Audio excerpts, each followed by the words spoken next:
DMT will take you to a point where you see the world through the voluntary and involuntary simultaneously, at least in one area where perhaps what they call the breakthrough. There's this resistance to want to break through because it feels like you're losing your mind. It feels like it's so unreal, but it's happening. And you move to and fro. And it's like you just realize how uninvolved you are with the motions that are going on around you, that your body's taking you to the restroom of a place you've never been to, and you seem to know how to navigate yourself perfectly well without consciously saying, here's this and here's that, and therefore I need to get there by drawing a line from A to B, and having Pac-Man be led through the maze or map to get to the goal or destination point, the restroom or a glass of water or the fridge, ice, or a cup from the cabinet. And I say these examples with a personal memory when I did DMT at a friend's house. And to not be incriminating, I won't give any more details about any of that. But my experience is what I want to focus in on. And oh my God, it brings you square. So anyways, I wanted to record this because I had this idea I don't want to forget. It just struck me as there's a sense in which asking yourself questions of philosophy like dualism, like is consciousness explained? Does dualism explain consciousness, or do we have a theory that explains existence and consciousness as we ponder upon it? What if what we are is this thing that seems very open-ended and uncertain, and the experts of the philosophers are debating it out with materialism and panpsychism and dualism and non-dualism and idealism and transcendental idealism and all forms of materialism and physicalism and so on and so forth. So what if it seems to us at one level like a very sophisticated, complicated subject, but when we look closest into the matter, the complexity of the matter, what if it finally resolves in a very absurd paradox that we are forced to accept? And nothing like a psychedelic to bring you to grips with that what if all these sophisticated, is there free will? Is there a difference between you that you control and you that you don't? You that you sense and feel through and see through the eyes of and hear through the ears of and feel through the skin of? And that which you don't feel, the involuntary, the wind, maybe it blows upon your skin, but your interaction. But the wind before it hits your skin, before you can sense it, is that involuntary you is as well? Can you identify with what you're not aware of? Yes. And no. And so the paradox goes. But ultimately, yes, because you're having the experience. In the DMT, you're just in that mind state of consciousness. You are seeking to maintain normality and have these things continue to be riddles. But as you are absorbed into the DMT, it's as though there's a feeling as though, at least at a certain point, maybe not the entire experience, and it does feel a lot longer than 15 minutes, believe me.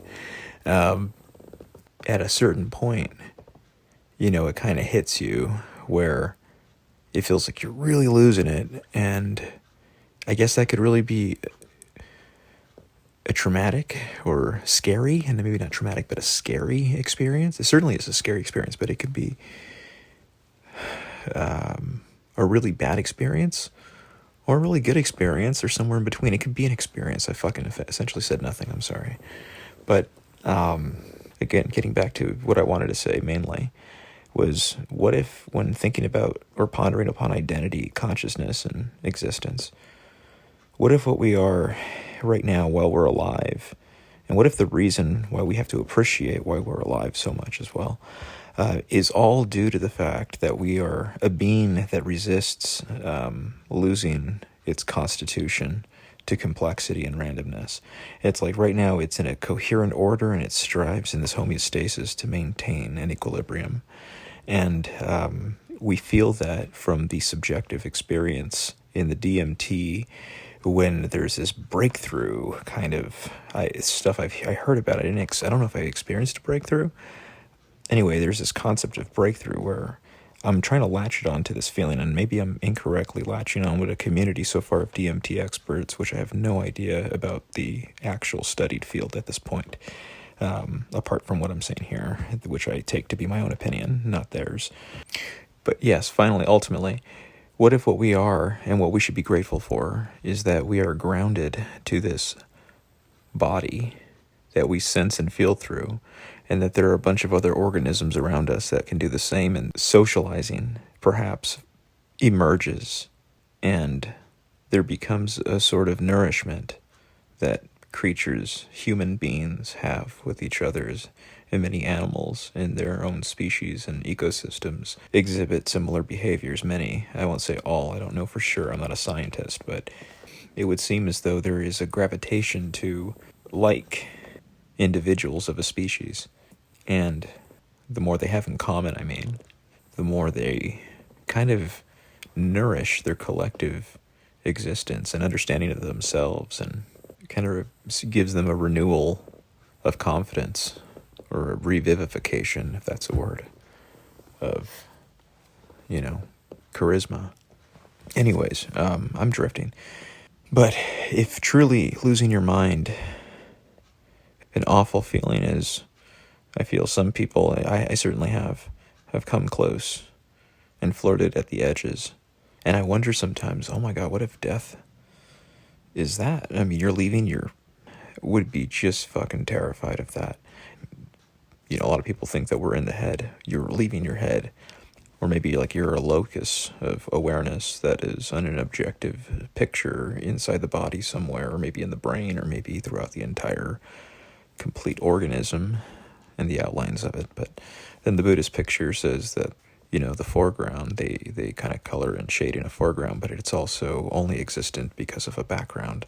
And so causation is something that is conceptually useful, but experientially unfounded. It's not found within your experience.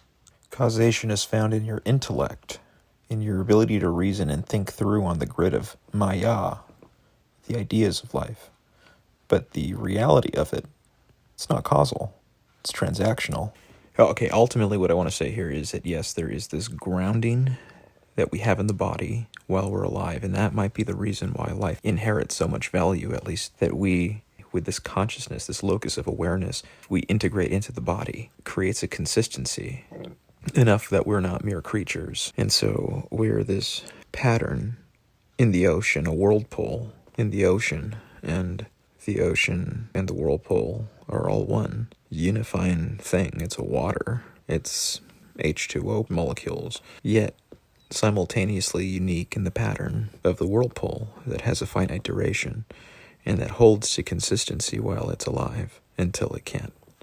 And then it fades back into the ocean, of which it is just water. So I think there's something similar with consciousness, is that we kind of like, maybe there is a sense in which our locus of consciousness disassociates itself with the body as it knows itself right now, and the awareness it knows itself, and the memories and the ego, or the narrative of one's life story as it occurs to oneself, giving that autobiography, that narrated voice, that speaker in the writing voice, I, or that voice in the head.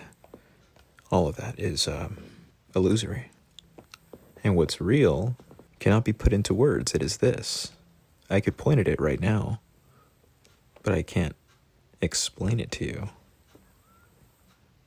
But you could experience it too if you are no different than I. And that assumption is no assumption at all if we have a different starting point or basic intuition about how the world is. Is it a panpsychic sort of ultimate constitution of the physical universe, where things are conscious or aware at some basic humdrum level, at the point of molecules and rocks and quarks and moss and insects and horses and pigs? And yeah, what about AI? Fuck, okay. Machine consciousness, worthy topic. But what if panpsychism is true, and what if consciousness is fundamental, or what if consciousness is derivative and an emergent aspect of reality that requires some physical complex pattern or constitution, kind of like the whirlpool of among the ocean, within the ocean. What if we can create a sufficient complexity that brings out what's already there from a panpsychic point of view, or from a derivative, materialistic or physicalist point of view, where it's derivative, where we create it in the right combination and we can reproduce it. Or we could reproduce what nature has already been reproducing and continues to birth, death, that there's a system at play, or a pattern, not a system, a pattern. It's not that the system was pre-programmed by some programmer, but there's this accidental sort of way that the universe dances, and we record the dance. We are the dance. We become the dance, and we will always be the dance. Thank you.